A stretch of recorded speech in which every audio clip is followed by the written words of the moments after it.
Bayanlar ve baylar tekrar hoş geldiniz. Bugün sizlerle beraber ilk defa bu tarz bir video yapıyorum. Biraz daha böyle arka planı araştırılmış ve bu video fikrini veren işte geçen günlerde oyun firması ile ilgili Türkiye'de büyük skandal, işte Aral Games'i aslında kazıklıyor, bilmem ne ceplerine para dolduruyor vesaire tarzında bir makale görmem ne bu fikir geldi ve bunu bizim çocuklarla konuşuyorduk. Dedim neden bu tarz bir video çekmeyeyim? Türkiye'de neden oyuncuların sayısı çok olmasına rağmen neden diller Türkçe dil desteklenmiyor? Aslında video zaten kısa. Sonuna kadar umarım izlersiniz ve keyif alırsınız. Direkt videoya geçeceğim. Videonun geri kalanında çok az beni görürsünüz. Daha çok arka plandaki şeyleri görürsünüz zaten. Bu tarz videoların devamı ve ilk defa böyle bir şey denediğim için düşüncelerinizi paylaşmayı unutmayın ve fikirlerinizi de belirtin. Aşağıda bir tartışalım, konuşalım. İçinde değişik olaylar var.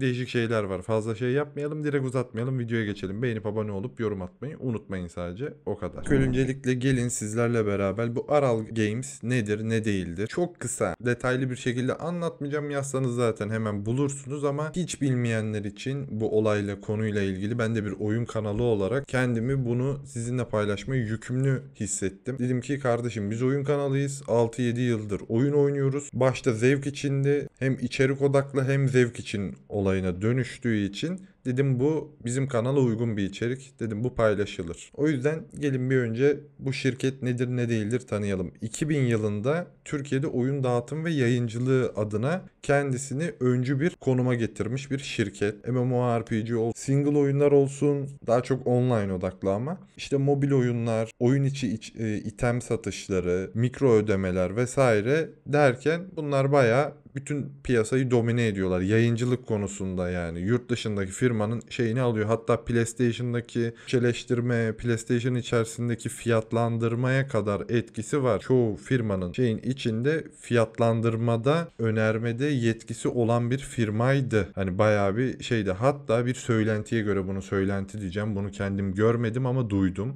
Zamanında 2015 yılında GTA 5 çıktığı zaman, çıkış yaptığı zaman Rockstar Games geliyor. Bizim bu Aral Games şirketle konuşuyor. Aral Games çok gereksiz yüksek bir fiyat istiyor. Rockstar uzlaşmaya çalışıyor yani bak diyor sen çok istiyorsun diyor. Ben diğer yerlerde bu kadar pahalıya yaptırmadım diyor. Ne diyorsun sen diyor. Aral Games inat ediyor çünkü cebe daha fazla dolduracak. Zaten geçen günlerde de bu yüzden yaptırımlar uygulandı diye biliyorum. Birkaç tane makalede orada gördüm ve videonun açıklamasında şu ana kadar gördüğüm makalelerini sizlerle paylaşacağım. Zaten görmediklerimi de söylenti diye tırnak içinde sizlere belirteceğim. Bu şekilde zamanında Rockstar hatta öyle bir şey yaşamışlar aralarında. Rockstar da demiş ki kardeşim ben o fiyata hiçbir şey yapmam. Kendim normal çıkartıyorum. Sen bilirsin deyip oyunu çıkartıyor. Yani bu tarz muhabbetler ve sohbetler olmuş sözde. Aral Games'in şimdi üçkağıtçılığını, ıvır zıvırını yaptığı hatalardan dolayı ve açgözlülüğünden dolayı bu bizim çünkü büyük bir şekilde domine eden bir yayımcı şirketi. Yani şöyle söyleyeyim bir kitabı yazarsın ama sonra o kitabı yayınlamak ve satılması için gidersin bir tane firmaya, bir tane yayın evine kitabı yayınlamak için.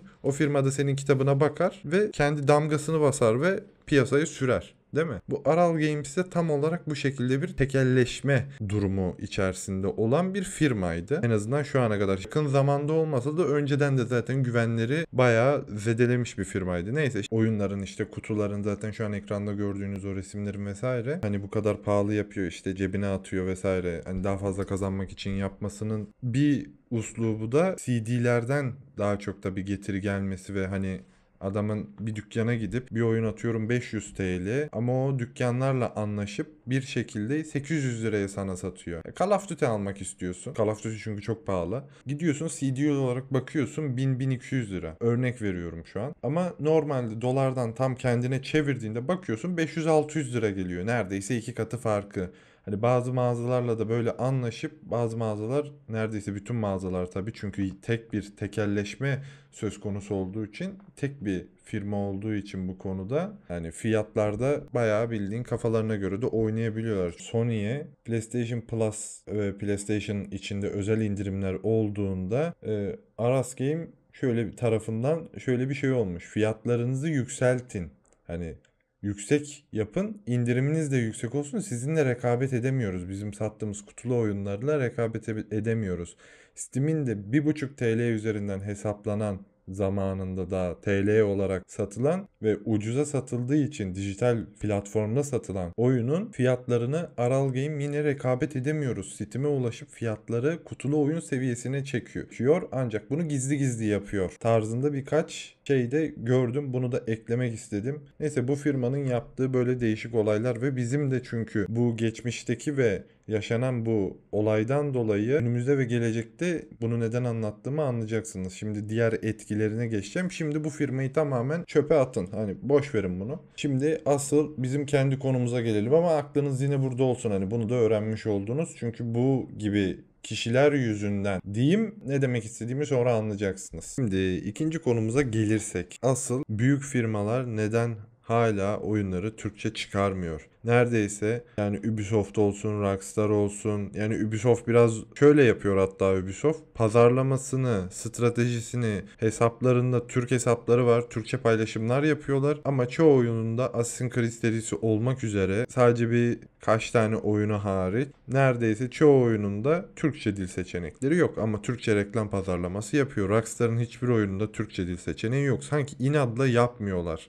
Hani Electronic Games de aynı şekilde yapmıyorlar. Oyuna giriyoruz, dil seçeneklerine bakıyoruz. İngilizce, Fransızca, Almanca, Çince, hatta uzaylıların dili bile var ama Türkçe koymuyorlar abi inatla. Çoğu kişi hemen şey diyor. Kardeşim abi, çünkü hani oyuncu sayımız az bilmem ne. Hayır kardeşim, oyuncu sayımız az değil. Hatta bayağı da fazla. Avrupa piyasasında güzel bir yerde kaplamaya başladık. Hem oyuncu manasında hem de oyun firmaları, Türk firmaları olarak da globale yavaş yavaş açılmaya başladık. Türkiye'yi hadi bak sizin kafanızdan düşünelim. O kafadan çıkmak lazım bir kere. Onu bir söyleyeyim. Biraz istatistik veri olarak da size şöyle bilgi sunayım. Büyük firmaların Türkiye'de oyun pazarında küçük bir oyuncu olarak görüyor diyelim. Tamam mı? Ama Türkiye'de oyun pazarının büyüklüğü yaklaşık 2022 verilerine dayalı. Çünkü onu bulabildim. 2,6 milyar dolar civarında. Dünyanın, bütün global dünyanın, hepsi Amerika'sı, Fransa'sı, ıvır zıvırı, bütün herkesin oyun pazarında toplam değeri 175 milyar dolar. Biz 2,5 milyarız. Tamam mı? Yani koca dünyayı pasta olarak düşünürsek bize oradan bir lokma düşüyor. O kadar da küçük değiliz kardeşim. Bunu söylemek istedim sadece. Diyelim ki gerçekten bu Türkçe işte seslendirmesi olsun, altyazı olsun vesaire cidden hani çok pahalı olsun. Ne kadar pahalı olabilir ki? NASA'dan mühendis, Hollywood'dan dublaj sanatçısı getirmeyeceklerine göre yani ne kadar pahalı olabilir? Yani sonuçta koca Rockstar Games oyunu Rusça'ya çevirdi. Ubisoft lehçe desteği koydu. Yani alt tarafı Türkçe koymak ne kadar zor olabilir? Yani ben sadece buraya takılıyorum yani. Şu an sürekli tabii büyük firmalardan örnek veriyorum. Çoğu büyük firma, Naughty Dog gibi büyük firmalar da olmak üzere, Sony'nin sonuçta altında çalışan firmalar olsun, God of War olsun. Sonuçta güzel bir şekilde Türkçe altyazı, Türkçe dublajla destekliyor mesela oyunlar. Yani böyle güzel Horizon Zero 1 ve 2'si diyeyim direkt. Onlar da Türkçe altyazı destekliyor. İkisi destekliyor. İlki desteklemiyordu, sonra getirdiler diye biliyorum. İlk çıktığı zaman desteklemiyordu. İngilizceydi. Ondan sonra getirmişler güncellemeyle. Ama yani de diğer bazı büyük firmalar niye böyle Electronic Games bile Battlefield 1'in zamanında bir oyuna Türkçe getirdi. Gerisini çok umursamadı sonra tekrar. Ona da Çanakkale vesaire geçiyor diye Çanakkale sahnelerinde söylemesi bok gibi yaptılar. Battlefield 1 de açıkçası bana kalan Battlefield serisinin en çöp iki serisidir. Battlefield 1 ve Battlefield 5. Bunu da buradan öylesine değinmek istedim. Oynamış ve deneyimlemiş ve saatlerimi geçirmiş biri olarak. Abi Battlefield 4 ve 3 en güzelidir. Gerisi boştur benim için. Ha bak, bir de şöyle bir ihtimal var. Bu benim kendi şeyim ki yüksek ihtimal. Biraz politik ve siyaset ıvır zıvıra da giriyor bu işin sonucu ama yapacak bir şey yok. Konuşmamız lazım. Firmalar Türkiye'ye özel yatırım yapmaya çekiniyor. Çünkü hala Türk oyun almaz. Korsana kaçar klişesi var. Biz ne yapıyoruz? Gidiyoruz Steam cüzdanına kredi yüklüyoruz. Epic Games'e indirimlerini takip ediyoruz. Hatta Game Pass ne zaman zamlanacak diye döviz kuru hesaplıyoruz. Yani bunu çoğu kişi yapıyor. Neredeyse herkes yapıyor. Yani oyun kanallarıyla, oyun videolarıyla, oyunlarla ilgilenen. Yani abi en son şöyle söyleyeyim. Mobilde Brawl Stars'ta bile en son şeyler zamlanmadan bizim konuştuğum birkaç kişi arasından Brawl Stars oynuyorlardı telefondan. Onlar yakında zamlanacak. Abi eğer sen de oynuyorsan şu an oyuna para yatır tarzında muhabbetler bile geçiyordu. Yani bak, Brawl Stars diyorum abi. Korsan oyunlara ve korsan, yani bilgisayarına virüs girmesine kadar yönelenlere bir şey diyemiyorum. Hesap alıp oynayanlara, ki daha çok bu yapılıyor bu arada. Adamlar gidiyor hesap alıyor. Genelde isim vermek istemiyorum ama AB firması diyeyim. Şu an 2 tane popüler ve güvenilir var. Bir tanesini ben de kullanıyordum bir ara. Oradan gidiyorsun, hesap satın alıyorsun. Genelde yabancı hesapları, adam hala belki hesabında aktif oynayabiliyor. Ama adamın hesabını bir şekilde ele geçirmişler. Türkiye'de satışa koymuşlar diyeyim abi. Yani çok da legal olmayan, temiz olmayan ama millet bu şekilde de elde ediyor. Ya da çoğu kişi direkt bir tane oyun almış. Paylaşımda şimdi aile bilmem ne olayından dolayı herkes o oyunu indirebiliyor. Hesapları satıyorlar işte. Aynı hesabı 50.000 kişiye satıyor adam. O şekilde bir sürü ticaret dönüyor. Çoğu kişi öyle alıyor. Hani hiç şey yapmayan, korsan o kadar çok kalmadı da o tip şeyi. Daha çok hesap muhabbetleri daha. Oyun fiyatları çünkü can yakıyor abi. Çok saçma, absürt fiyatlarda. Bu absürt fiyatlandırmaların en büyük nedeni de ilk başta konuştuğumuz firmalarla ve diğer benzeri firmalar, yani illaki onun altında segment olarak bazı firmalar var. 2015'te çıkan bir oyunun fiyatı abi, hatırlıyorum, 150 TL'ydi. Yani ben gidiyordum Uncharted falan oynadığım zamanları hatırlıyorum. Ben Uncharted fanı olarak, Naughty Dog fanı olarak gidiyordum abi. Uncharted olsun, işte Last of Us olsun, ıvır zıvır olsun, o civarlarda gidip alacağım zaman, ya da yani PlayStation 4'ün standı vardı. Orada oturup ben Last of Us 1'i falan oynamıştım hatırlıyorum ve oyun yani şeydi, 60 lira falandı, böyle 60-70 liraydı ve hani bunu alalım deyip, ben çok ucuzmuş lan deyip gidiyordum ve hani 2-3 tane birden oyun alabiliyordum yani. Böyle bayağı kutu kutu, destan destan alabiliyorduk. 2024'te yeni çıkan oyun, yani geçen yıl 1500 TL. Hadi 2025'te çok bir şey değişmedi. 1600-1700'leri gördü ama hani şimdi artık normali de yetmiyor. Yok Deluxe'uydu, o suydu, bu suydu diye kakalıyorlar ama büyük ihtimal bu ekonominin gidişatı bu şekilde giderse 2030 yılında yeni çıkacak bir oyuna Beylikdüzü'nden ya da Kadıköy'ünden bildiğim bir taksi açılış ücretiyle başlayacağız kardeşim yani. Neyse, bu da sarı taksi tatavasının küçük bir, oradan değindim, anlamışsınızdır. Yani sonuçta gelecekte daha fazla Türkçe oyun görebilir miyiz sorusuna ben umutla bakmayı seçiyorum. Ama şu an şirketlerin bahanesi bol. Yerli firmalar destekleyip dünyada aktif rol oynarsak, yani daha çok yayılmaya az önceki dediğim gibi başlarsak, Türkçe oyun sayısı da artacaktır. İlla ki kendimizi daha çok da tanıtacağız. Çevirisiz oyunları İngilizce öğrenme kursu gibi oynamaya devam edeceğiz. Yapacak bir şey yok. Yani daha çok yayılmak için ne yapmalıyız derseniz, hani Türkçe oyunların artması için ve yabancı oyun firmalarıyla iletişim sorununu, hani o aramızdaki, hani nasıl diyeyim, bir çekimi daha yüksek yapmak için, aramızdaki kıvılcımı, elektriği daha güzel, daha kuvvetli yapmak için yapılması gereken abi, kısa ve özet 3 şeyi söyleyeyim. Türk oyuncuları olarak sesimizi daha çok duyurmalıyız. Yani adamlar paylaşım yaptığında altına, kardeşim burada reklamını yapıyorsun ama oyununu da Türkçe yap tarzında baskı yapmalıyız. Elbet takmasalar da bir yerden sonra hani görecekler. Sonuçta şunu yapıyorlar abi. En çok şunları tilt olmaya başladım. Mesela en son Ubisoft'un yaptığı oyundan örnek vermek gerekirse, Star Wars oyunundan. O oyunun içerisinde çalışan ekibi gördünüz mü? Farkında mısınız? Yani küçük bir kitleye oynayacağım diye şu büyük firmalar nelerden nelere giriyorlar. Kocaman biz Türkiye'yiz lan. Yani 41 milyon, 40 küsür milyon oyuncu aktif olarak, hani bunların hepsi dağınık olsa, hadi 10 milyonu, 20 milyonu hemen hemen mobil, 10 milyonu bilgisayar, beşer beşer de konsola dağıtsak, tamam mı? Hani büyük bir kitleyiz. Ama gel sen abi, iklim aktivistleridir, yok bilmem nedir, yok işte liberalliği, yok onu, yok bunu, yok bilmem ne gökkuşağı bayrağını, yok işte kadın olsun ama yok işte obje gözükmemesi için bilmem ne yapalım. Abi bunları takacaksanız, küçük azımsanacak şeyleri takıyorsunuz ama Türkçe getirmiyorsunuz, ay beni çıldıracaksınız ya. En güzel sektör Japon ve Çin sektörüdür abi. En güzel sektör. Adamlar hiçbir şey takmıyor. Çatır çutur ne varsa yayınlıyorlar, gösteriyorlar böyle. Dertleri yok ve paralarını da çatır çatır kazanıyorlar. İkinci, sesimizi duyurmak için abi, Türk oyun firmalarını globalde de destekleyeceğiz. Kendimiz de oynayacağız ki zaten bunu hemen hemen yapıyoruz. Yani sevilen güzel bir oyun olduğunda yapıyoruz. Yani hak edilene göre davranmamız lazım. Yani bir çıkıp da Erzurum yapan bir firmaya da gidip de sen kardeşim globalde bizi temsil etme, bu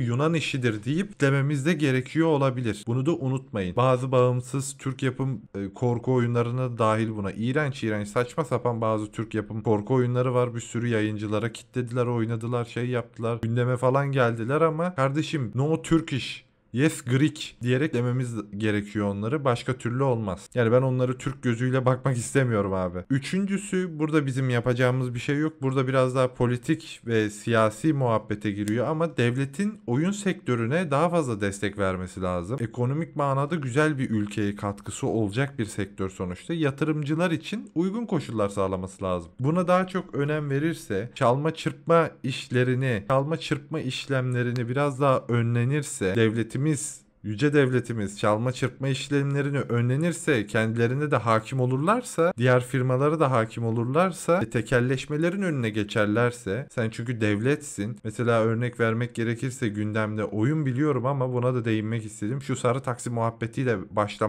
olmak üzere şu oyun firması şeyine de bir şey yaparsa, el atarsa güzel olacak. Gerçi ülkemizin içinde başka şeyler de dönüyor da neyse, çalma çırpmadan dolayı. Kardeşim demek istediğim o ki bu videoyu bayağıdır çekiyorum, uğraşıyorum. Bir like'ınızı, abonenizi gömçürün. Aşağılarda düşüncelerinizi, yorumlarınızı paylaşın. Umarım beğenmişsinizdir. Kısa bir video olmasına için elimden geleni yaptım. Bu tarz şeyler olmaya devam ettikçe biz hani ancak kendimizi... Abi bizim Türklerin şu olayından, kardeşim birbirimizi gondiklemeyelim lütfen. Birbirimize daha iyi davransak daha güzel olacak. Biz birbirimizi gondiklemeye devam ettikçe, bir atasözü var. Bunu buradan söyleyerek bitirmek istiyorum. Türk'ü gurbette. Could try to play, but you're never gonna beat me. Look the other way, won't free me.